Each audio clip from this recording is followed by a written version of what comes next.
আজকে আমরা কথা বলবো বহুল প্রতীক্ষিত সিনেমা কান্তারা আর লেজেন্ড চ্যাপ্টার 1 নিয়ে। আগের কান্তারা ছিল একেবারে ব্লকবাস্টার। এবার ঋষভ শেঠি আমাদের নিয়ে এসেছে আরও গভীর, রহস্যময় আর ভিজুয়ালি গ্র্যান্ড একটা ওয়ার্ল্ড। চ্যাপ্টার 1 মূলত কান্তারার প্রিকুয়েল স্টোরি। এখানে আমরা ফিরে যাই ১৬ শতকের তুঙ্গভদ্রা সাম্রাজ্যের সময়, যেখানে দেব দেবতা, উপজাতি আর যুদ্ধের মধ্যে জন্ম নেয় কান্তারার সেই লেজেন্ড। রাজ্যের লোভ, জমির দখল আর দেবতার আশীর্বাদ ঘিরে তৈরি হয় সংঘাত। কেন্দ্রীয় চরিত্র ব্রহ্মা, যার অভিনয় ঋষভ শেঠি করেছেন, দেবতার প্রতি ভক্তি, উপজাতিদের রক্ষা আর নিজের ভাগ্যের দ্বন্দ্বে জড়িয়ে পড়ে।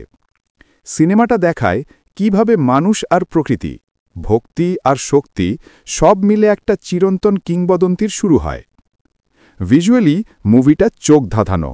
জঙ্গলের ভিজুয়াল, প্রাচীন মন্দির, যুদ্ধের দৃশ্য আর রিচ কালার গ্রেডিং একেবারে সিনেম্যাটিক মাস্টারপিস মনে হয়। অনেক দৃশ্য আপনাকে মনে করাবে পৌরাণিক কাহিনী জীবন্ত হয়ে উঠছে। ঋষভ শেঠি আবারও নিজের পারফরমেন্স দিয়ে প্রমাণ করলেন তিনি শুধু অভিনেতা না, একজন স্টোরি টেলার। সহ অভিনেতারও দুর্দান্ত, বিশেষ করে উপজাতিদের চরিত্রে অভিনয় করা আর্টিস্টরা কাহিনীতে আসল আবহ নিয়ে আসে। কান্তারা সিরিজ মানে শক্তিশালী ফোক বেসড সাউন্ডট্র্যাক। এবারও বিজিএম রক্ত গরম করে দেয়।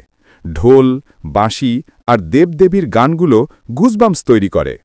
সিনেমার শেষ রিচুয়াল দৃশ্যে মিউজিক একেবারে মন্ত্রমুগ্ধ করে দেয়।